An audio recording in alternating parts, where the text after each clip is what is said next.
Welcome to the ChooseFI Radio Podcast. You're listening to ChooseFI Radio. The blueprint for financial independence lives here.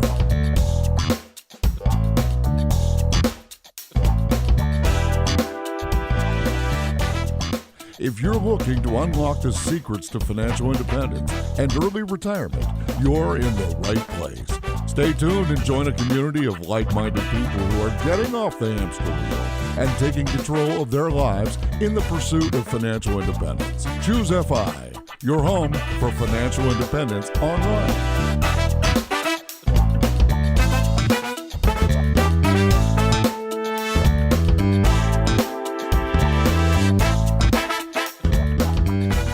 Okay, so today we are going to be doing part 2 of our travel rewards series, and this one is going to be called What Comes After the Chase Gauntlet? Teach Me How to Disney. And I'm super excited to do this. Essentially, at some point, if you've been following us and following what we've been talking about, we have laid out the Chase Gauntlet as the perfect place to start with travel rewards. But at some point, you're going to come to the end of that, and today's discussion is going to help flesh out what comes next. And we're also going to get a chance to highlight the awesomeness of how to do the Disney trip. How you doing, Brad? Yeah, I'm doing great, Jonathan. This should be a fun episode. So this will essentially be part 2 of our travel reward series. So there's episode 9, obviously, and now this one. So this should be good. I'm looking forward to it. Well, I think about all the information that there is in travel rewards, and I got to say that I only have this peripheral interest in it. Like, I don't want to be the one that spends all my time down in the minutia. I'm very much willing to take kind of a Pareto's principle to this, and I want to focus on the 20% that gets me 80% of the results. And that's why I love the Chase Gauntlet, for its simplicity and effectiveness to allow you to travel basically anywhere in the world that you want to go. But at some point, I think it is important to broaden the scope and show you what some of these tools will allow you to do. And for the person that's come to the end of that Chase Gauntlet, answer the question, what comes next?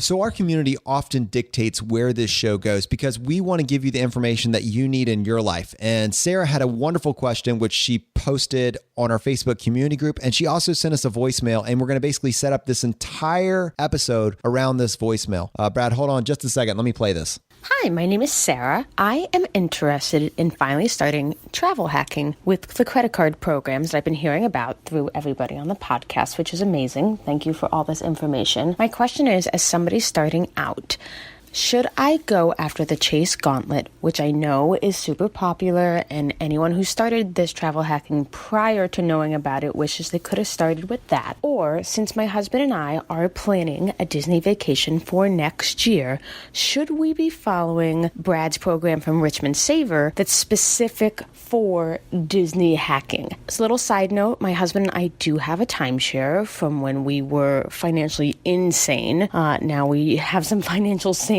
but this is going to be our last big trip through the timeshare before we get rid of it. So we don't need housing when we go. We will only need to be hacking airlines and tickets.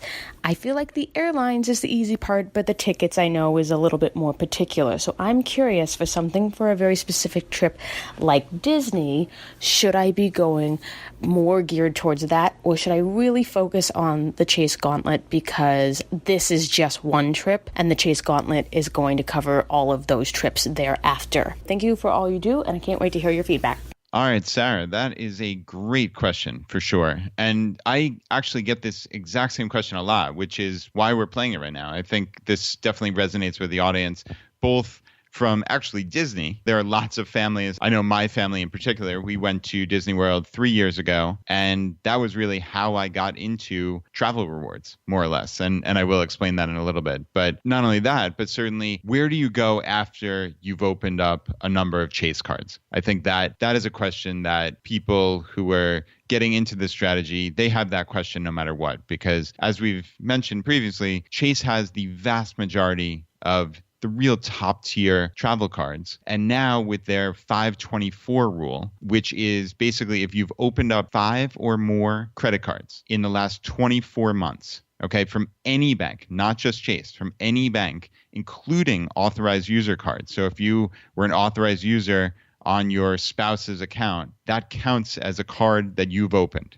Okay, for this 524 rule. So if you've opened 5 of those cards in the last 24 months, Chase pretty much will not allow you to get approved for another credit card. That's even if your credit score is perfect, an 850, it doesn't matter. That is how basically they're trying to weed people out who are opening too many cards and who are not profitable customers. So you can certainly understand this from Chase's point of view. So so that naturally leads us to say where to go from here. So you can contemplate just stop opening cards for a while and get back under 524, which interestingly enough is what Laura and I are doing right now. And that's our current strategy. And I don't think I've mentioned this publicly anywhere, is that we really have, for the last year or so, we have essentially stopped opening up cards because we both desperately want to get under 524 just because Chase has the best card. Or if you're not interested in doing that, there certainly are cards from other banks. There's Citibank, there's Amex, there's Capital One, Barclay cards. So you can do that. There are probably 10 to 20 top credit cards that you can open from those banks as well. So you definitely have options, but just like anything in life and just like anything in FI, you need to figure out what your strategy is and what your path is. And we can give the information, obviously, but at the end of the day, you just need to determine what's best for you. And I can say it was not an easy choice for us to stop cold turkey and not open any credit cards, because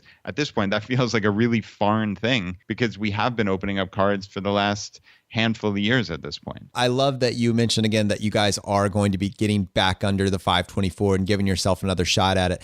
I want to come back and just reference this because you're doing it with a spouse or a partner. It is 1024. And that's interesting because Brad and I both take the path of least resistance. We don't churn. We don't try to game anything out. We just transfer our normal spending onto these cards. And that means that there is a real limit on how fast we earn these because we are only meeting the minimum spend every 2 to 3 months per card. And we're doing that very easily, but there's a real timeline on how quickly we go through these. So if we're alternating between me, I get one, 3 months later, my spouse gets one, we have 10 of those. And so often what you would find if you're going through the Chase Gauntlet and you're just transferring your normal spending onto these cards, that by the time you come to that 10th card, if you're not being overly aggressive, you will have then given yourself enough time to restart the cycle if you wanted to. Yeah, and that's a very good point. And for anybody who doesn't know this terminology of the Chase Gauntlet, that's something that Jonathan kind of made up, which is actually, we see it now across the internet, which is kind of cool, that he basically just created this terminology and now it's kind of a real thing. So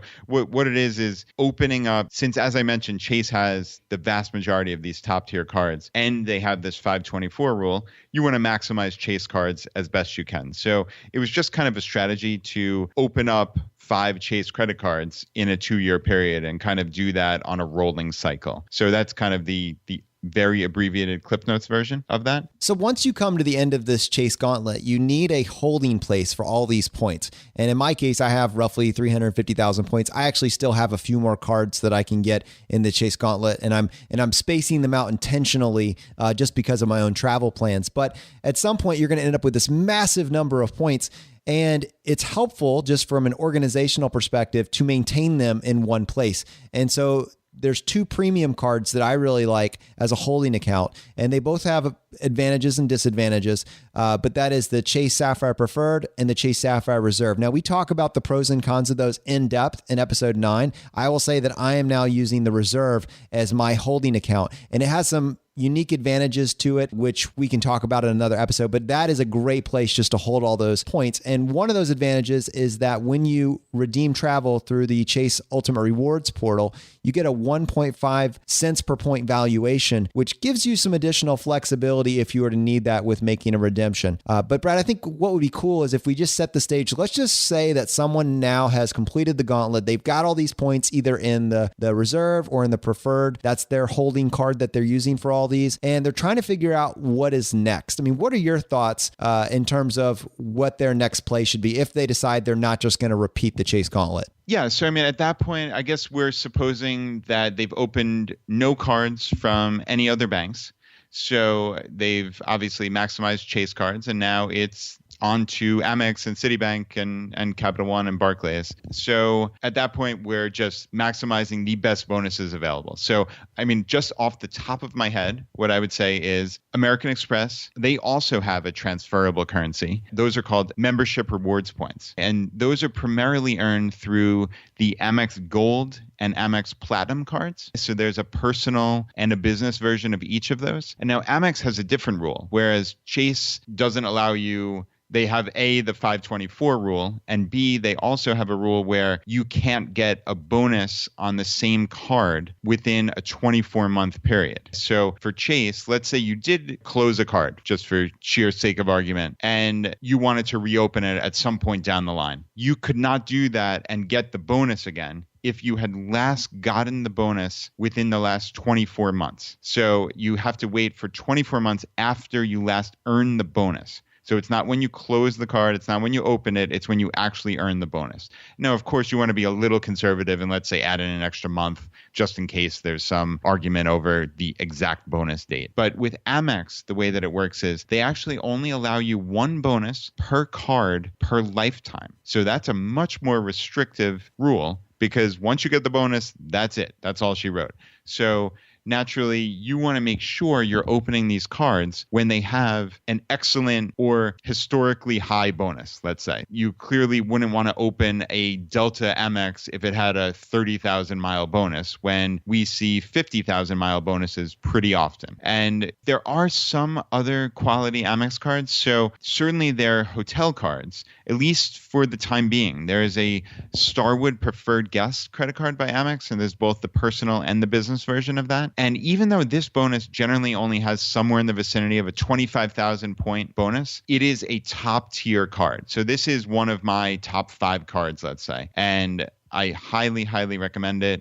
These points are really valuable, not only for Starwood hotels, obviously, because they have a very, very reasonable redemption rate where you can even get like Category 1 hotels for 2,000 or 3,000 points, which is phenomenal. But also these are actually transferable points, which is interesting. They have, I think, a couple dozen airlines that Starwood points transfer to. So they really operate in a very similar sense to the Chase Ultimate Rewards points that we love so much, and also the Amex membership rewards points, which I was mentioning in passing a few minutes ago, which those are also transferable points. And they just have a different list of transfer partners. Each set of these transferable currencies has a different list of transfer partners. We happen to like the Chase partners the best, just because I personally like Southwest. I love Hyatt hotels. United is a great option. So even though it's a smaller list, Chase, I think it's the best set of transfer partners. But Starwood and Amex membership rewards, those are must-have points as well. Awesome. So that kind of brings us to the close on the Amex cards. What else should we talk about? So the other bank cards that I would recommend are certainly the American Airlines cards by Citibank. Those are quality cards. American Airlines miles are an essential part of any kind of cohesive travel reward strategy. So whereas you definitely start with transferable points, in my opinion, you still need a significant amount of miles in the major currencies. So to me, that's American Airlines, that's United Airlines, Delta, and I love British Airways miles, as I mentioned on episode 9. So those currencies would be where I would start immediately after the transferable points. And then some of the other banks have nice cards as well. I know both Capital One and Barclaycard have cards that I call like fixed value. Now, I also mentioned this on episode 9, but just want to talk about it for a second here. These are not traditional miles. So Capital One Venture, for instance, you always see commercials for that card. These are not traditional miles in any real sense, where let's say you had 60,000 United miles, and that was good for, according to their reward chart, that's good for a round trip to Europe. No matter whether the cash price is $800 or $8,000, it's just 60,000 miles as long as they have the saver level availability. So that's how a traditional frequent flyer mile program works. Whereas with these fixed value cards, they are just basically worth 1 cent per point. So 60,000 Capital One Venture miles are worth $600. No more, no less. They're just worth $600. You book the travel with your credit card, you pay for it with your credit card, and you log into your credit card account after the fact and just kind of redeem those miles against that travel expense. And it'll give you a credit on your statement for whatever amount of miles you redeemed. In my hypothetical, it would be $600 for the 60,000 miles that you redeemed. Now, obviously, the upside is limited, but there's a ton of flexibility. So anywhere you can purchase a quote unquote travel expense, you can use those miles. So it doesn't have to be limited to certain hotels or certain airlines or only saver level tickets or all this other stuff that kind of frustrates people with frequent flyer miles sometimes. So the flexibility is fantastic. And for people in the ChooseFI community who are great deal seekers, who are do-it-yourselfers, who like to search and find deals, if you find some incredible savings on travel,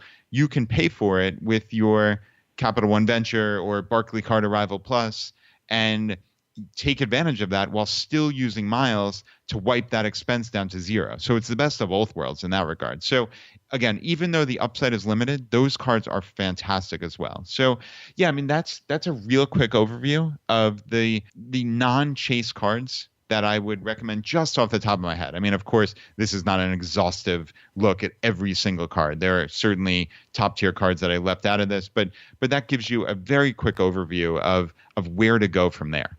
That's really cool. This brings us to like an interesting paradox. So you've come to the end of the Chase Gauntlet. You have 300 to 500,000 ultimate rewards, and maybe you're at this place where you can make a choice between restarting it and going through it slowly again, or you decide you want to just go buck wild and do everything. All the other ones you mentioned, you want to just get a huge variety of points.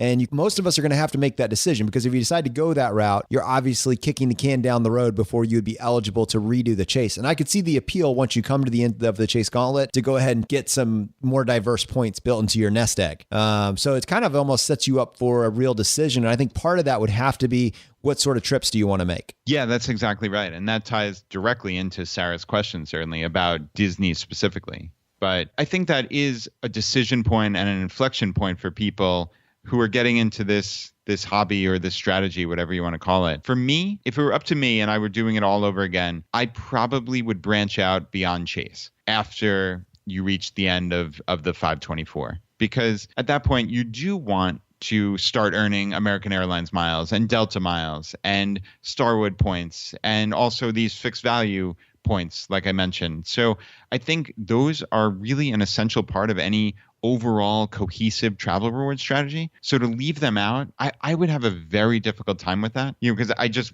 wouldn't have enough flexibility. Even though clearly Chase cards with Southwest and United and the ultimate rewards that do transfer, you have a lot of options. So, I mean, you really can't go wrong either way here. But if it were up to me, I probably would branch out. But again, like I mentioned earlier, this is personal preference. So we're just trying to provide you the information and you have to make that decision. But I think you can go either way. But if it were my first time through, I definitely would branch out beyond Chase. But as I mentioned earlier, since I've already done both, now I'm at the point where I really want more Chase points. And I really want access to more Chase cards. So we're holding off on opening cards, period. I mean, ultimately for a 12 to 18 month time period. So it's a fairly significant choice that we're making, certainly. See, Sarah, I told you we were going to get back to your initial question. So here, we've gone full circle. It was important to set the stage. And now really what it comes down to is next year, you want to go to Disney World. That's only 12 months away. And you're just now finding out about travel rewards. You've got a choice to make. Do you pursue the Chase Gauntlet because it is the place to start? It is where everyone should be considering starting because it gives you so much flexibility. Or do you say, this is the trip that I want to make? I'm willing to sacrifice most of the Chase Gauntlet in order to achieve this goal and then come back to it. And it's definitely going to be a personal preference, but I think in order for us to get an answer, let's just put this to Brad. Brad, you're starting out, you're in this situation, you've got 12 months. What would you do? Yeah, this is not an easy answer. I think because I do work with so many people who are going to Disney World and using rewards points through my other website, Richmond Savers, I've seen both sides of the answer, actually, and where people go with this. So I'll kind of give you an overview of what the decision point and like how I help people decide. I think for people who are very financially savvy and are into FI, and, a lot of people come to me from that world. I generally say to myself, all right, these people are savvy. They're long-term thinkers, and they want to maximize their savings over a lifetime, not just necessarily one trip. Now, for those people, I think it's really hard to pass up the Chase cards. I really, really do. But I bet you, Brad, if this were your mom that came to you and said, I really want to go to Disney World, what should I do? I bet you the answer is different, right? Yeah. I mean, and that's not to pick on my mom, but I mean, if it were just a one-off trip, right? And somebody wanted to save, which is what really the vast majority of people coming to me for help for Disney, where they are, then the answer is clear. It's go after the specific cards that will help you get to Disney. That's a no-brainer. So that's kind of where I make the decision point. It's if someone is a long-term thinker, they're into FI, they're looking to maximize savings, they're looking to travel over a multi-year period, then I think you have to put the Disney trip aside and maybe even, if you possibly can, postpone it an extra 6 or 12 months. That's kind of pie in the sky. I'm not sure if your kids will let you do that, but if you could, that would be fantastic. But even if not, I think it makes sense to go after the Chase cards first. You will regret that for years that you couldn't get access to Chase cards just because you wanted to go after this one particular Disney trip. Whereas for someone who's just kind of coming off the street, they don't know they don't know anything about me. They don't know if travel rewards are real or not, or if this is a scam.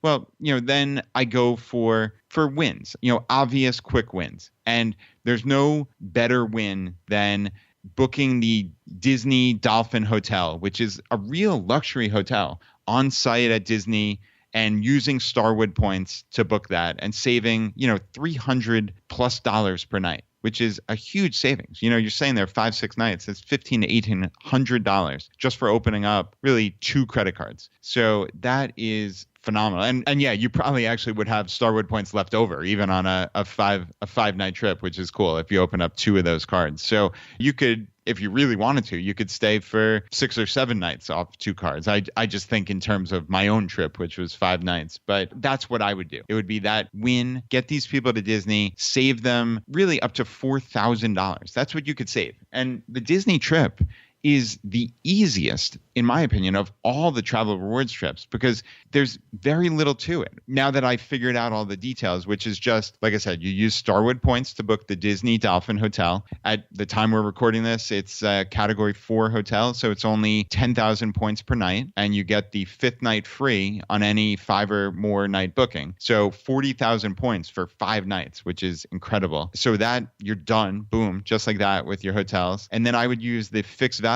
cards like the Barclay Card Arrival Plus and the Capital One Venture, and that can actually purchase your Disney World park tickets, which is incredible. I found a real workaround for this, and this took a lot of hours of research a number of years ago when I first discovered this, but you can't purchase Disney tickets through Disney World actually on those cards because they don't count for some bizarro reason as a travel expense. It's like, it depends how it's coded for the credit card, and Disney World does not code as a travel expense. Again, for whatever reason, that's beyond me. But yeah, that is bizarre. Yeah, it is. It's really weird. So I had to find a ticket seller, an authorized ticket seller that did count as a travel expense for those credit cards. And I found this company called undercovertourist.com, and they're very reputable. They're in every guidebook. mousesavers.com, which is one of the biggest Disney sites. They love them and talk up undercover tourists all the time. So I felt very safe in using them. And I actually got on the phone with one of their VPs, and she was nice enough to literally do a test charge and a test authorization to see how it would come up on my credit card statement, which was really cool. That was like the one time I've ever gotten any insider help for having a blog. So that was that kind of felt pretty cool. But yeah, we determined that it definitely coded as travel, and from there on that was easy to recommend. So yeah, for Walt Disney World in Florida, it's unquestionably undercovertourist.com. I did find a company that also helped me out in similar regard for Disneyland in California. And I'll link to this in the show notes with the exact page, but I think the site is called ARES Travel. So it's ARES travel.com. And that definitely 100% works for Disneyland tickets using, again, these fixed value cards like Venture, Arrival Plus, and the Capital One Spark Miles card. So yeah, I mean, that could not possibly be easier. Like I mentioned earlier, you just simply pay for that expense with your credit card, log in after the fact, redeem your miles, and boom, that expense or some portion thereof, as many miles as you have, is off your credit card statement. So it could not possibly be easier to do that. So just in a couple minutes of explaining this, we have the Disney World hotels on site and we have the Disney World park tickets. So boom, that's absolutely simple. Brad, you make a fantastic travel guide. Well done, sir. Well, thank you. I appreciate it. I'm doing my best here. So there's a third leg to this trip, and that's the airline tickets. And the cool part about the Orlando International Airport is they are a significant hub for Southwest Airlines. And Southwest is, in my opinion, the absolute easiest frequent flyer mile program to use, especially for families. Because the cool thing with Southwest is that they don't limit award availability like any of the major legacy carriers like American, Delta, United, how they do, where it's just based on award availability. And that's the frustrating blackout date thing that everybody always talks about. And in all reality, blackout dates are few and far between. But what it usually means is that there are only a couple of these saver level tickets on each flight, and people have booked them. So that looks like a blackout to you. It's really not, because in all likelihood, there were tickets available, but somebody just booked them. So that's how the legacy carriers work. But the way that Southwest works is that it's just a simple function of the cash price. So they give you the cash price of the seat, and then you can just click one of those little buttons that says show in miles, and it just does their little behind the scenes calculation, tells you how many miles it is. It really is as simple as that. And again, the nice thing is it's not limited to 1 or 2 or 3 seats on each plane. It's unlimited. It's just based on the price. So if you have a family of 4, a family of 5, 6, whatever it is, you can book these seats and you don't have to worry. Yeah. And I think with Southwest, one of the features that I always hear about it is just that it gives you so much flexibility with when you book it. Right, Brad? Yeah, you're absolutely right. It's because Southwest only opens their travel schedule about 6 months. Sometimes it's generally between 5 and 7 months out. You don't have the option to book out 12 months in advance. So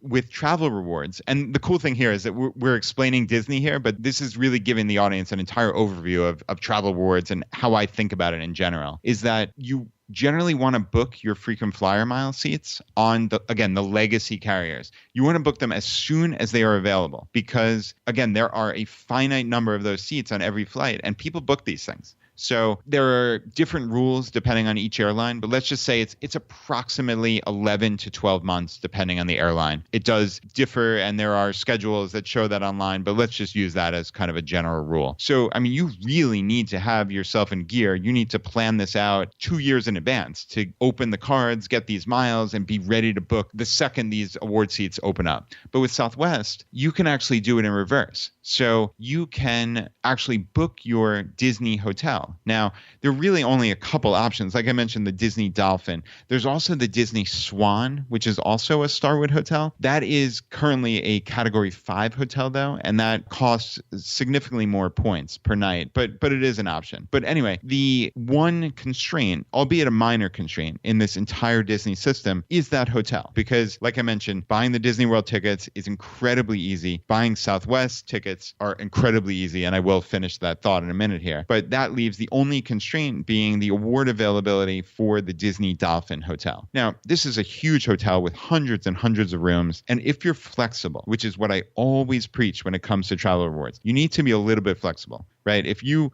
only have one exact departure date and one exact arrival date or whatever it may be, that may or may not work. It's usually going to give you some frustration. But if you can be flexible, even plus or minus a couple of days, that's going to make a huge difference. So with the Disney trip, I advise to get that hotel in place as early as you can, because Starwood does not charge you a fee to cancel and to get your points redeposited. So there's no downside to getting the Starwood points and booking your hotel for certain dates. And then if you need to change it down the road, you change it. That's fine. Using this kind of hypothetical here, you book your Starwood hotel, and then you're going to have to wait probably 4, 5, 6 months to book your Southwest tickets. But the nice thing is you're ready to roll the second they open up that schedule. So yeah, you have your Starwood hotel booked, you wait for Southwest to open their schedule, and you can really book at any given moment from when that schedule opens. And because there's so much flexibility with the award seat options, you just go onto Southwest, mock up the flight, click points, and book, and boom, you're done. So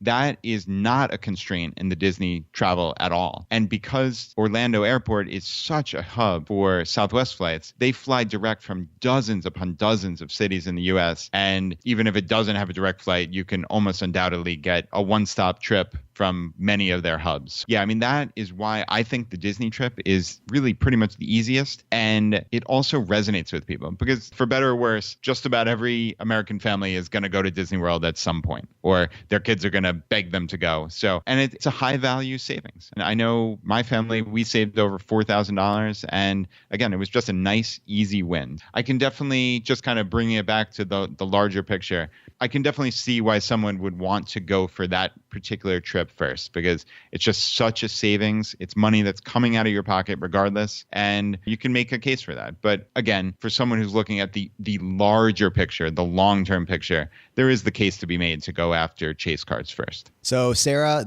that is our response in its entirety, and we are very curious what you decide to do. So let us know in our Facebook community group or shoot us in our voicemail so we can feature it on a future Friday Roundup. But we hope that helps with that decision. I think this conversation is a great inflection point, like Brad said earlier, for this rolling all these ideas together. You have the Chase Gauntlet, and then you have everything else. And at some point, you're going to pivot. Most of us are going to pivot, and we're going to want to do what Brad said and diversify the assortment of points that we have, which gives us more flexibility down the road. One of the great things of being a part of this crowdsourced community that's interested in everything optimized is that we get to share these little things that we figured out that make it better. So you need to start somewhere, and I would say start within a relatively safe box, like the Chase Gauntlet, where you really can't go wrong. And then from there, when you're ready to get more aggressive and diversify your experiences and the types of trips you can make, this is a great community to do that in, just because you can benefit from what other people have already done. Like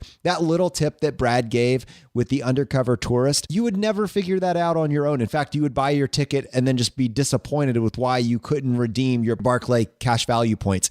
These are the little tips that you don't need to start there. Start somewhere that's you can almost do no wrong, like the Chase Gauntlet. And then once you get past that point, go ahead and take the next step, and you can get more and more bold with these decisions and have a lot of fun doing it. This is fun because we're doing this in the context of our FI community. There's a few things that our FI community doesn't have to worry about. We don't have to necessarily worry about just having that 2 weeks of vacation each year, and that's all we get. Once you're post-FI, you can really design your life around the trips that you want to make. Once you're at the point where you're choosing an FFLC or a fully funded lifestyle change, you can design your life around the trips you want to make, and you can design the trips you want to make around the redemptions that you're able to get. So you've added simplicity and flexibility into your lifestyle, which then allows you to do more for less. And that is ultimately what we're going for: simplicity, efficiency. And by simplifying all of these things and allowing yourself to win with stuff that other people are hemorrhaging dollars on, hopefully we give you the opportunity to experience more happiness with your loved ones and family. So all of this hopefully ties together to really tell this cool, compelling story. And I think if you look at this in a vacuum, wow, you're doing all these crazy things, you're opening all these cards, I can see that maybe it doesn't make sense to someone on the outside. But when you look at it through the focus lens of the FI community, it's such an obvious choice, and it does make sense, and you're in the right place if this appealed to you. So